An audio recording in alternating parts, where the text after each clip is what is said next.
Hey everyone, welcome to episode 21 of the Lift Free and Die Hard podcast. I'm your host, Andrew Coates. You'll have to forgive me if my brain is a little muddy. I've been very sick all week and I'm only now starting to recover from it. But I'm excited because I've been really looking forward to talking to Nick Winkelman for, quite a while now. And if you're not overly familiar with that name, but it sounds familiar, I've mentioned it numerous times on previous podcasts. Because we're going to talk a lot about his book, The Language of Coaching, which is one of my favorite books of the year. And, I've been following Nick loosely since about 2016, came across him on some podcasts. And those podcasts initially were the inspiration for me and my former colleague, Dean, to start our own podcast. And so getting to interact with people like Nick, this is something I couldn't have really imagined too much, but it's an opportunity to share these conversations with you guys. So please, it's great to have you on. Welcome, Nick. Oh, Andrew, it's my pleasure. My pleasure. It's always a joy to jump on these podcasts and use this as a platform to have great conversations and hopefully make others better. Yeah, and it's funny. Occasionally, I'll get people who will reach out, and it's very evident that they're very interested in promoting themselves through my podcast, and we have no relationship. But this is why I'm very deliberate in choosing the guests based on people that I think, hey, this is a selfless person who's doing really great work that more people need to know about. And I don't think there's anything wrong with promoting yourself by any means, but it feels a lot more authentic when people will just grab you by the shirt collar and say, listen, people, you need to see who this person is. So a little bit more about you. You're the head of athletic, I'm going to read this off because brain again mushy. Head of athletic performance and science at Irish Rugby Football Union. And you're the former director of education at Exos, which is a pretty big deal, big educational organization. And of course, as I mentioned, the author of that book.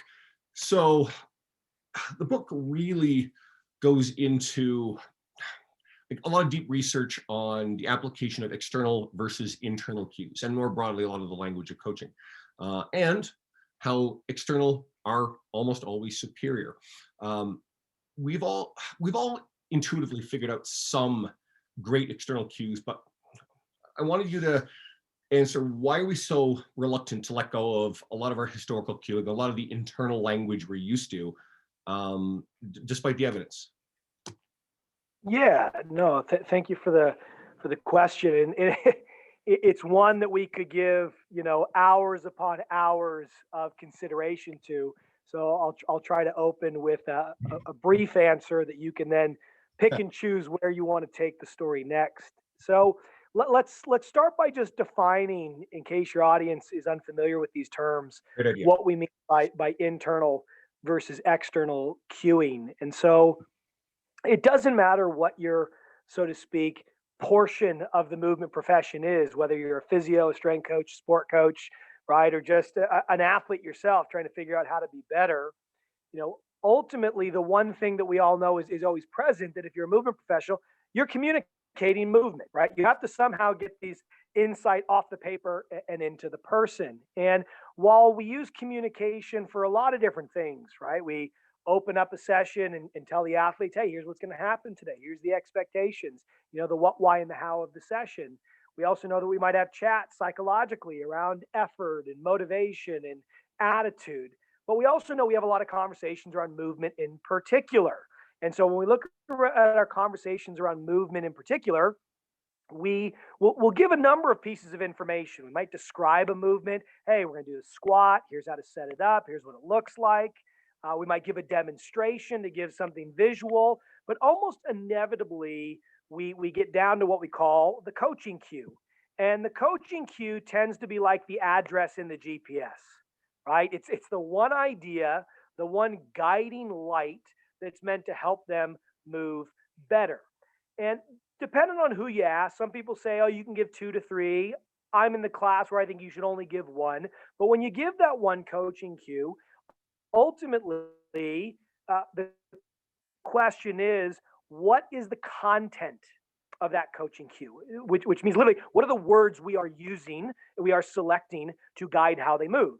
And when you start to drill into that, you can think of our coaching language for our cues living on a continuum of internal language to external language. And we can think of this continuum like the zoom lens on a camera. And so when we are giving internal cues, we are we are zooming into the body and we are asking the athlete to think about their body while they move their body. And so these cues are around joint motion, around muscle action, or limb motion. So if I was teaching someone to jump, I might say squeeze your glutes. I might say extend your hips. I might say explode through your legs. These are all categorically what we call internal cues. And so they share the commonality of being body centric. You're asking the person to think about the body while the body's moving. We also then have a class of cue, right? If we zoom out of the body being the key here, that we call external cues. And external cues are defined by asking someone to focus on a feature of the environment or the outcome that they're trying to achieve. So, in that exact same example, instead of saying extend the hips, squeeze the glutes, or explode through your legs, I could say push the ground away, or explode off the ground, or drive to the ceiling, assuming I was indoors. And what these external cues do is they operate off the following assumption. They say, well, hold on. The person doing the moving, right? I am the mover, I am the coordination. Right? It's not like I have this bird's eye remote control controlling my body like a video game. No, I am my coordination. And so I want people to think about that. Let those words rattle in your head. I am my coordination. I am the one who is moving.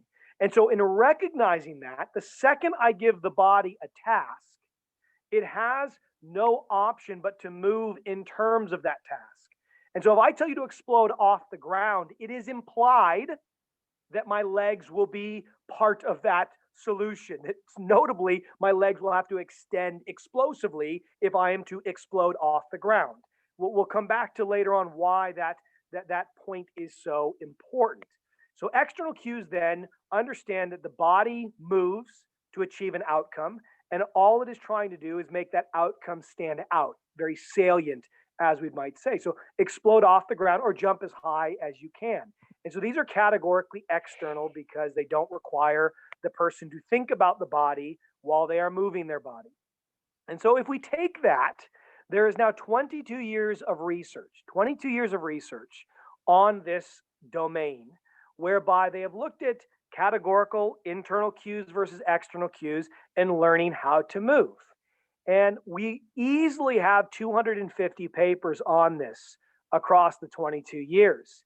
And what we find is these papers span simple things like balance and throwing bean bags to complex things like golf, tennis, sprinting, jumping, swimming, change of direction, Olympic lifting, strength training, young, old, males, females, everything in between, novices to elite. This is one of the most well-researched areas, full stop, within the movement domain. And what we find by my estimates is there's easily 90% agreement in the findings. And that agreement, Andrew, is what you referenced. And that is that external cues tend to not only promote better performance in the moment, which means if we give an external cue versus an internal cueing equivalent, the external cue push the ground away results in a higher jump than extend the hips. But here's the kicker. We know that when you are coached using external cues, it tends to result in better long-term learning, which means the results that come from the coaching are owned by the athlete. It doesn't require additional reminders and feedback. And so the coaching, if you would, is sticky. And so once you understand categorically internal versus external, you'll be able to recognize, oh, I use cues across both of these categories. But then when you look at the evidence and interrogate your intuition, you quickly find that external cues, and as we can talk about, analogies promote better performance and learning. It's not that you don't get better with internal cues, you do, because there's still the physical act of doing something that drives learning. It's simply that if you were to select what should be guiding and accelerating that learning process, external cues do it far better. And I'm happy to, if we want now or in a future question, expand on the next question that the listeners are going to have. Well, hold on, Nick. Are you saying that you never use internal language?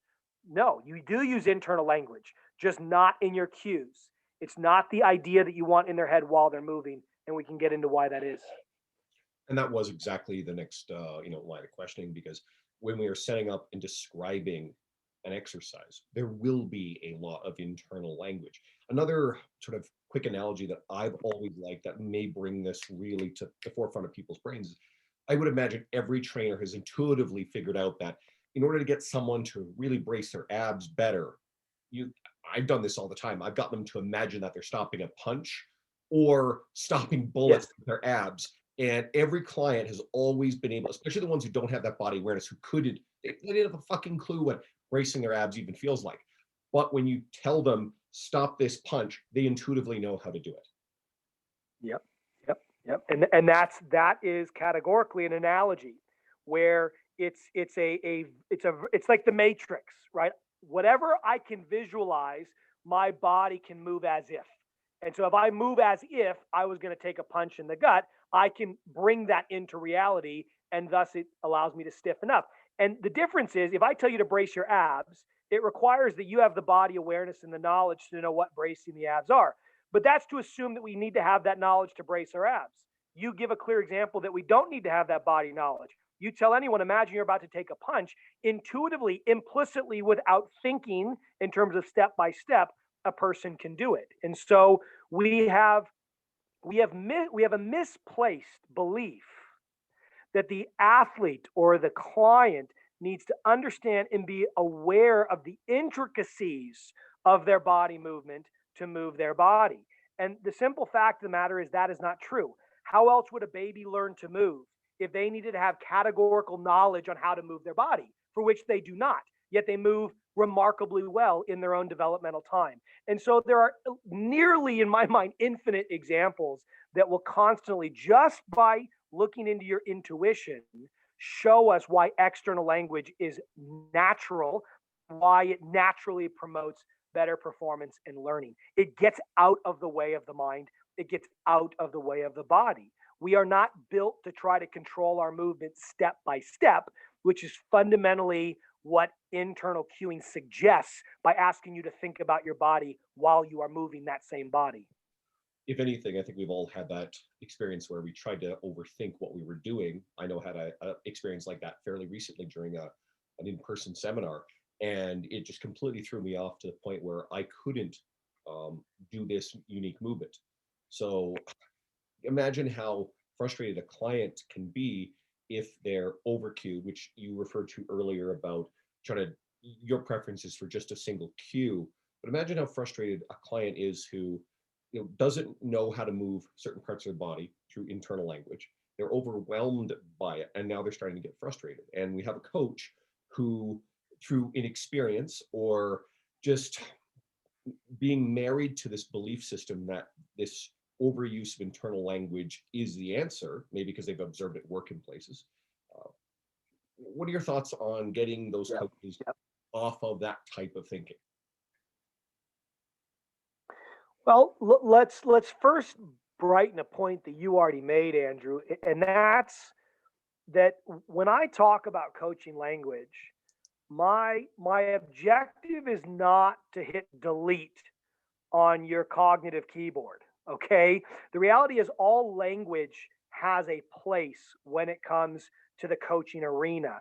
It's about ultimately understanding, you know, when to use certain types of language to optimize understanding and create a better experience, a better learning experience for the athlete. And so we've thrown around a couple terms that exist within a model that I outline in my book, which is worth noting here.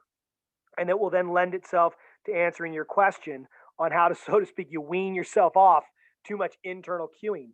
And so the model is called the coaching communication loop. And it's exactly what it sounds. It's the language we use before, during, and after a movement, in such that it loops around the movements that we teach.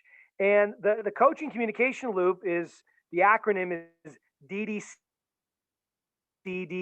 And so the first D says we describe a movement, if we're teaching it for the first time, obviously. Then we demonstrate it or give them some kind of visual reference. Then we cue it. Then they do it. And then we debrief it. And so when we look at this, I think it doesn't take much interrogation of your own experience. We will naturally do this. The description provides the overview. Here's what the movement is, here's how you do it safely, and here's some maybe psychological reinforcement to give them the motivation to know you can do it. Then you see it. We know that visually, our proprioception and our visual system interact. So that's why I can watch someone move and get a proprioceptive lived sense of how to embody that, how to bring that forth in my own movement, which is why visuals are so powerful. I then give them the cue. I want to use this analogy again. The cue is like the address in the GPS. You're giving them that one mental movement destination, that one focus that's meant to help them move better.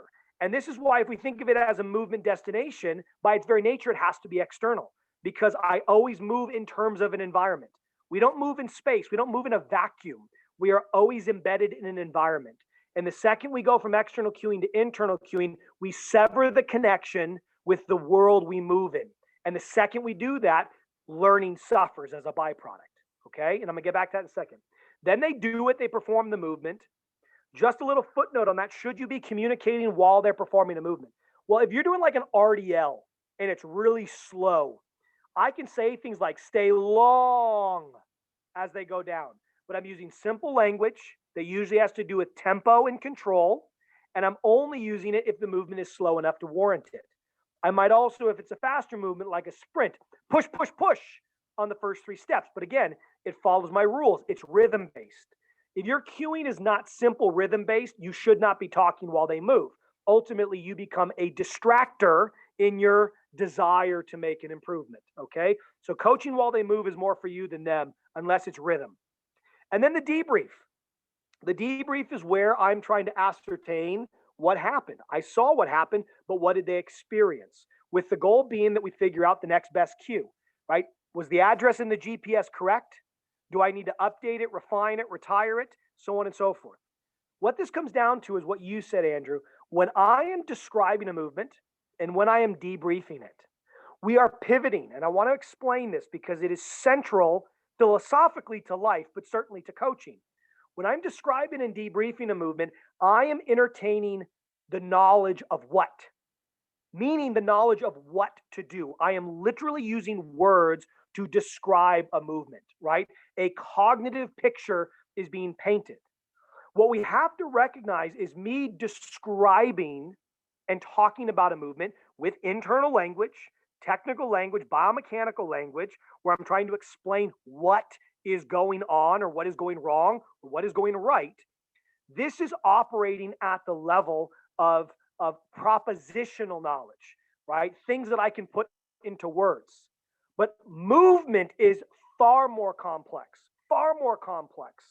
than what we can put into words. And let me just illustrate it with one statement every athlete has said to the coach. Coach, I know what to do. I just don't know how to do it.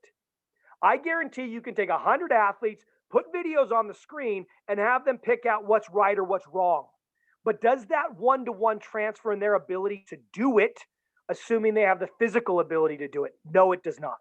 And so that means that there is something that needs to be different in our use of language to help the athlete access how to move effectively. And what that is pivoting from internal language about what the movement is, describing it, to external language around how to perform it. Really, how to focus such that the movement naturally arises. And Really so, quick. to the original question, Oh, sure. You go ahead. to the original question here, Andrew, then I want, obviously I want you to make your point. When we look then at our own coaching, what I encourage coaches to do as a step one is to start to reorganize their use of language, leaving their internal technical jargon in the descriptions and in the debriefs, and trying to synthesize out the next best external cue or analogy that rides along in the mind, such that all language has a role. They all have a house on the street that is coaching communication, but it's about organizing your language so things are said at the right time, right, to get the best outcome. What I was going to grab onto just briefly there, and I believe I'm on the right track with this, is where you get athletes not being able to describe what they're doing, but intuitively knowing what they're doing. That sounds a lot like when your gym bro friend takes their friend to the gym, shows them a bunch of stuff, but they don't know how to coach, they don't know how to use a language. Or, I mean, in your world, how often do we see players who were given an opportunity to be coaches who, well, let's put it mildly, they just were really ineffective because it was such a natural thing for them when maybe they were easily coached, but they didn't understand how to use language intuitively in order to recreate their own skill in other players. No, 100%, 100%. And so we have two examples, right? We have coaches who are very bad athletes, and as a byproduct, had to develop their understanding of the sport intellectually, propositionally. They needed to be able to describe it and articulate it.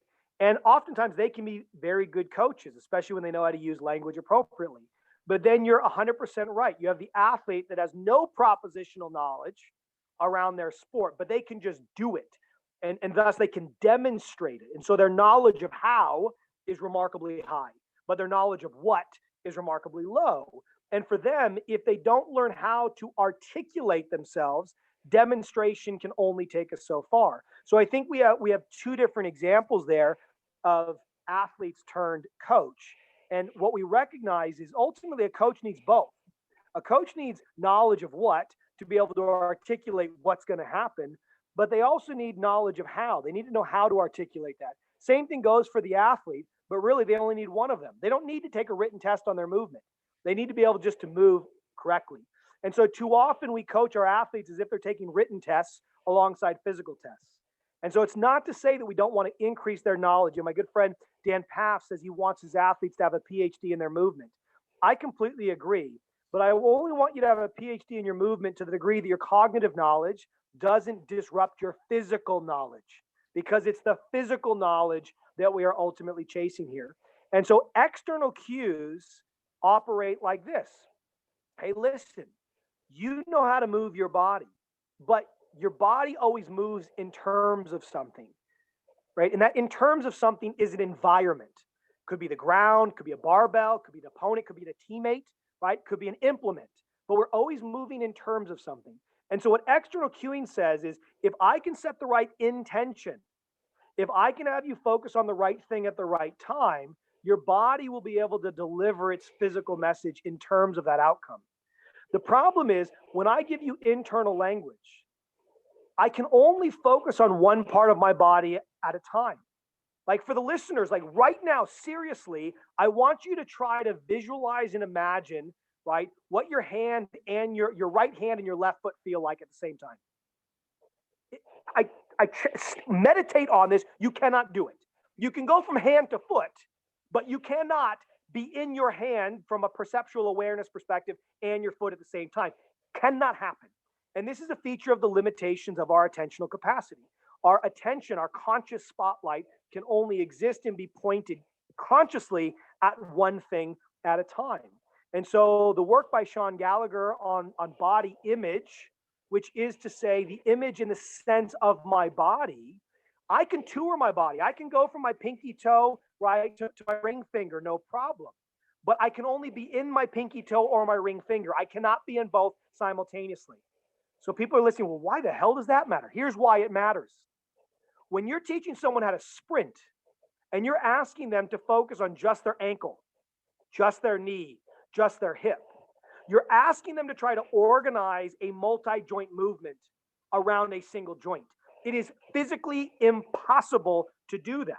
So by giving someone an internal cue, you actually overload their attention because they have to simultaneously flip between the internal cue that they're trying to commit to, because you're their coach and they believe in you, and the organization and execution of the whole movement. And you want to know what's really cool about this? We know that this is likely the case because reaction times are slower when coaches give internal cues than when you give external cues. And that's because the attentional system is overloaded, and thus it doesn't pick up on the trigger to go as fast. Whereas external cues are on the environment I'm moving and interacting with, and thus it gives easy access in the case of responding to a gun going off in a start. One thing that's probably worth mentioning too is if a lot of personal trainers listen to this, and while many will work with athletic populations, many work with everyday general population. And I wanted you to as well, use this sort of explanation to say, well, how does this apply to general population? Which, as far as I'm concerned, it's the same thing. But in some of these examples, the difference in, like, the research on reaction time, whatever. Yeah, sure, that definitely makes a bigger difference when it comes to a track and field athlete versus grandma that you're training. But still getting grandma to learn how to move properly, she's still going to benefit from external cueing language. Oh yeah, yeah. The human condition, the way we control and learn to control movement, it doesn't matter if you're an elite athlete or Grandma Jenny, the same rules apply. And sharing the reaction time example is less because we're talking about reaction time, right, being important for general population, but more to demonstrate that you have concrete evidence that internal language basically creates more cognitive pollution, Andrew. That's what it comes down to. By the very fact that you're asking them to isolate out a micro feature of the movement, it dissolves and distracts them from the macro execution of that movement. And so ultimately, you're giving them mental baggage that weighs them down, that does not help them. And you're confusing, and I don't mean this to be belittling, but you are literally confusing knowledge of what with knowledge of how. You are assuming that cognitive propositional knowledge, right, that we can put into words about a movement translates to performing that movement. If that was the case, the best coaches in the world would be the best movers, Andrew, because they have the most knowledge about the movement. But you and I both know that is not the case. And so it's about using language that connects people to the environment they're moving in. And I just want to zoom into how this works, because people might be thinking, well, how do I get the detailed technical changes I want? And so let me stick with my running example, because I think it's a movement we can all visualize and relate to in some capacity, but we could do this with any movement. So we have someone sprinting, and let's say I have two different individuals. Individual A is not bringing their leg forward enough, right? So biomechanically, I might say to them, you're not getting hip flexion, or you're not getting enough ankle dorsiflexion, or your spine isn't getting straight enough, right? These are the kind of internal cues I used to give. I would just tell them what is wrong biomechanically and assume they knew how to fix that. B then, let's say they're the opposite. They are struggling to get enough extension. They're not pushing the ground away enough. In reality, these two things interact, but just for the purpose of the example, we can kind of put those two pictures in our mind. So athlete A isn't getting enough hip flexion. Athlete B isn't getting enough extension. So two different biomechanically describable problems. Now, the reality is these things need to happen simultaneously. Both are involved in sprinting fast. So here's the question, how do I emphasize one part of the technique without distracting them from the whole technique working together? That's the challenge in front of us. And so the way we do this is like a Trojan horse. We hide the technical information in the external cue by a matter of emphasizing a certain part of the environment that by its emphasis is going to put a greater natural demand on the part of the technique that we feel needs improvement. Okay, how the heck do we do that? Well, here we go. If I have the person who lacks the hip extension, the same thing could be for a jump or any plyometric, okay? I need to put their focus in the rear view mirror, right? I need to put their focus on what is happening behind them, but in a way that doesn't take away from the whole technique, i.e., what's happening in front of them. So, how do I do that? Well, I can then use cues that anchor them to the ground. And I anchor them to the ground because the ground requires the movement action of extension. And that is the movement action I'm looking to improve. And so I can say things like push the ground away, or even more specifically, push the ground back. Or I can say explode away from the ground. And all of these phrases, especially if I'm only giving one cue at a time, highlight that to run fast, it requires me to push aggressively into the ground. And so that aggressively into the ground one-to-one supports a faster sprint, but does through emphasizing the push. And so I hide the micro in the macro. Now, how do I do that? That's athlete B. How do I do that for athlete A? Well, in the case of athlete A, it's a bit more difficult. I don't have any ground. My forward leg is just free floating in space. So people might be thinking, what do I anchor that to? How can I not say hip flexion or drive your knee forward? Well, this is where enter analogy. Just as you said, imagine someone's going to punch you in the gut, they can move as if. We can take the virtual properties of our imagination and we can bring in an environmental feature that theoretically that front leg could interact with. So I can say, drive your knee forward as if you were shattering a pane of glass.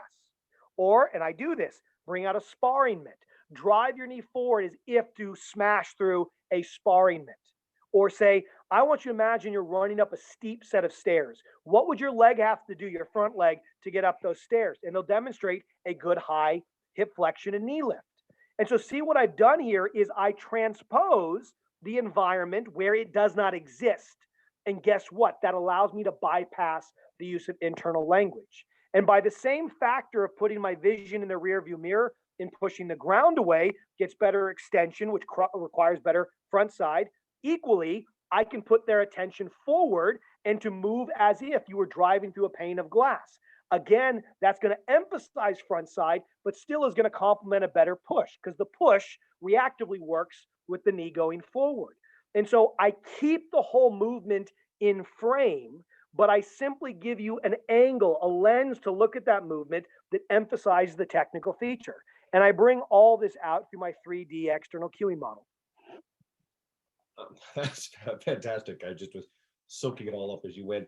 One of the things I did note about the book that I wanted to make sure we mentioned was, anyone who goes to read it, which I recommend to again anyone, is the earliest part does get pretty heavy into a lot of neuroscience and a lot of technical detail. It can be a heavy read for a book that is literally called The Language of Coaching, but it's also really important information to understand to then get to the concepts that I find that you explain really well. So, give me any thoughts on some of the heavier stuff that has to go into this process for a coach to understand it to then apply it to clients?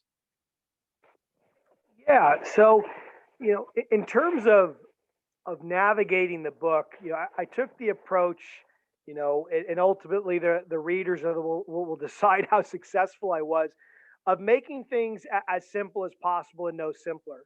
I think part of the challenge with the book itself is the book is trying to give a grammar, trying to give a vocabulary to coaching language. And so for many people, they're not only learning new concepts, they're learning how to apply those new concepts, which always creates an impression of something that can be a bit more demanding.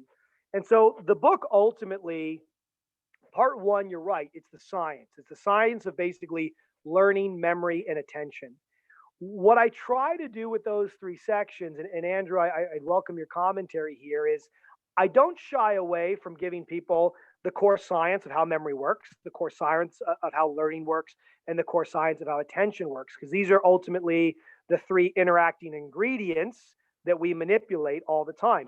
We get people to pay attention so that they remember and express that remembrance through learning in the way they move, right? So these are the three core elements, if you would, of movement coaching. What I try to do is anytime we get into the detail there, Andrew, I also try to use story, narrative, and analogy. That we get you deep, you feel like you need to go up for air, and I bring you up for air. And so it's a way that I wrote it by design. I didn't want to shy away from the detail.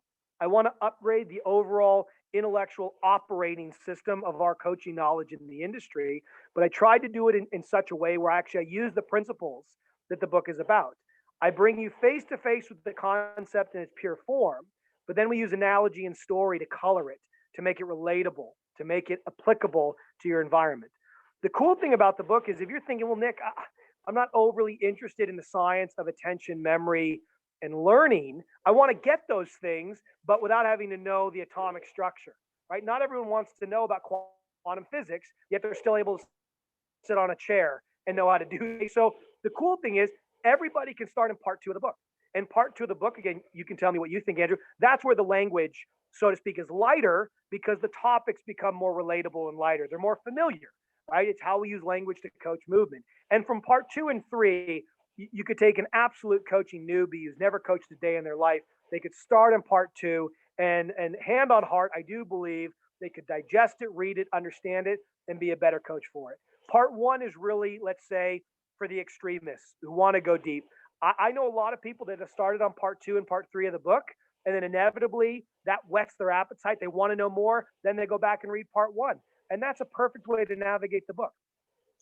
And I think there's a certain type of trainer who almost likes diving into the research based, the heavy stuff. Like reading Brad Schoenfeld's type of book, and Yeah, yeah. necessarily turn around and not all these coaches do this, but don't always intuitively know how to communicate with an end general population client without overwhelming them with stuff that they don't necessarily need to know. So I think this book actually bridges that gap really well for those people, and it may actually be. I tried. Yeah.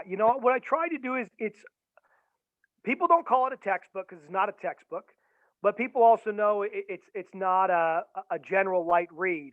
I wanted it to actually be both. I wanted to do exactly what you said. I wanted the book to be a bridging book where I gave you unapologetically the technical items, verbalized as technical as needs be to be honest about it, but no more than that. But then give you the examples, the simple language, the relatable language, the client-facing language you would use to both understand and communicate it. And this is why, as you know, in part 3 of the book, we tried to do some pretty cool things. One is there's an entire chapter on behavior change, not client behavior change, but coach behavior change, such that there literally is a roadmap that guides you step by step on how to embody these principles. Proverbially speaking, how do you download this coaching app so you update your coaching OS, your coaching operating system? And so there's an entire chapter, and that's one very unique part of the book. The other thing is the last 3 chapters cover 27 of the most common movements, providing cueing grids. We cover hundreds of cues in the book. So even for the person that just jumps to chapter 9 and wants to learn how to cue a vertical jump, you know what? The book was written so you can go right there, get those external cues, use them, so many options. And even if you don't know why it works, it's still working. And so I'll say it again, the book is designed to be accessed at any and every level of ability and interest.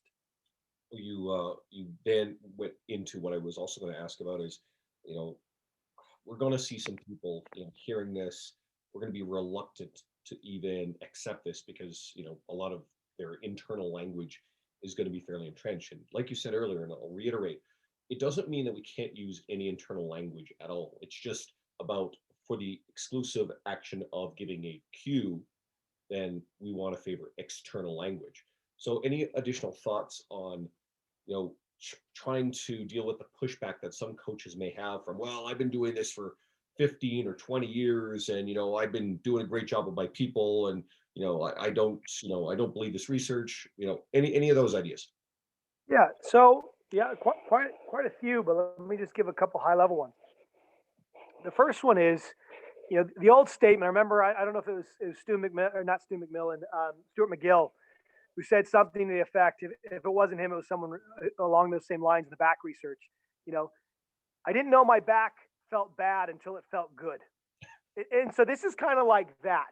You don't know how good something is until you experience that new norm. And so I think I would just challenge every coach to recognize that there is a realm, there is a possibility that as good as they think their coaching and the impact of their coaching is, especially if they're using a lot of internal cues, that it could be better. And they won't know that until it is. And so this is at least a pathway for them to test run. The other thing is to recognize, I said it earlier in passing, but let me say it again. Cueing is only one aspect of the engine that is movement learning. Okay. At the end of the day, if we are moving, if we are performing a movement action, we will continue to get better at it. How we focus ultimately acts as a dial where I can dial up my learning or I can dial it down. And so learning will occur no matter what you are focusing on. But to the degree to which you want to optimize that learning and optimize, I'd argue, the experience, like the actual joy that goes along with learning, that's where internal versus external becomes absolutely critical. If you're someone that doesn't care about optimizing movement, then this simply might not be the topic for you.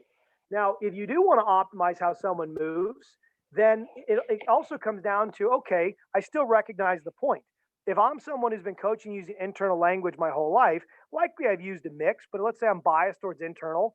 And to be honest with you, we know that the research in physiotherapy as well as strength conditioning shows that we are biased to that.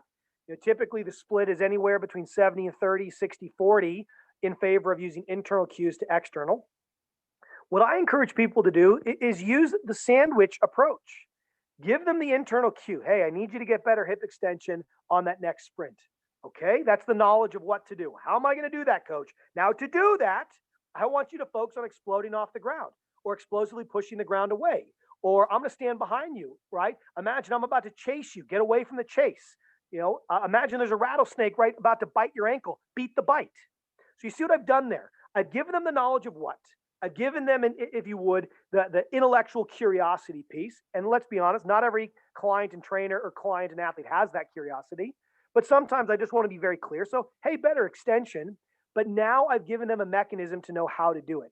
I would challenge any and every trainer and coach to tell me how embedded in the words extend your hip is the knowledge of how to do that. It doesn't exist. It is not there. And if you can find it and describe it to me, I want to know. But if I tell you to explode and push the ground away, right? I'm giving you a verb. I'm giving you an action, something that you can fundamentally achieve. And in achieving it demands the body's hip extension. And so they both can coexist, but the order of operations matters. Okay. We want that external cue. That's the address in the GPS. That synchronizes me with the environment. And if you find yourself being frustrated that you can't come up with external cues, that is not a defense for using internal language. That is simply a defense that you need to upgrade your coaching operating system, which is why over a decade of thought went into the book that is now The Language of Coaching. That is my effort to our industry at large to give us the systems to mechanize better coaching, what I like to call luckless coaching. Get out from trial and error just being chance. Let's get into choice. Let's understand what we're doing, why we're doing it, and have a systematic, dependable, proven way to get to the words that work. That's what I'm trying to offer with the language of coaching. And you mentioned hip extension. I think any trainer who's worked with general population, because athletes often tend to be a bit more body aware, but especially with men, women seem to intuitively move with hip extension, hip flexion a little better. But how many men have we all worked with who I have a physiotherapist friend, he literally calls them motor morons in not a demeaning sort of way. It is a pattern that some humans simply have no intuition for, right? They want to flex extend at their lumbar. And I've had experience with using either analogies or external cueing language that has often conquered. Sometimes it's as silly as anyone who knows what the bend and snap. I've taught a Romanian deadlift to someone who didn't have a clue how to move that way by using the analogy, the bend and snap. And I believe that's Legally Blonde, right? And there was something that I tried with a client after reading your book, and people listening here think this sounds ridiculous, but it worked. And a lady who just didn't intuitively move at her hips well. And I actually got her to imagine that we had a saucer with a cup of tea on it between her shoulder blades, and that she had to push her hips back. And you can create an external cue. And you don't want to, I guess, make it too complicated, but one of the great ones is closing a car door where your hands are full, right? But this cue of letting her not tip over this saucer with tea in it was what it took to teach her to pin her shoulder blades back and maintain a neutral spine while doing a hip hinge. But here's the cool thing, Andrew.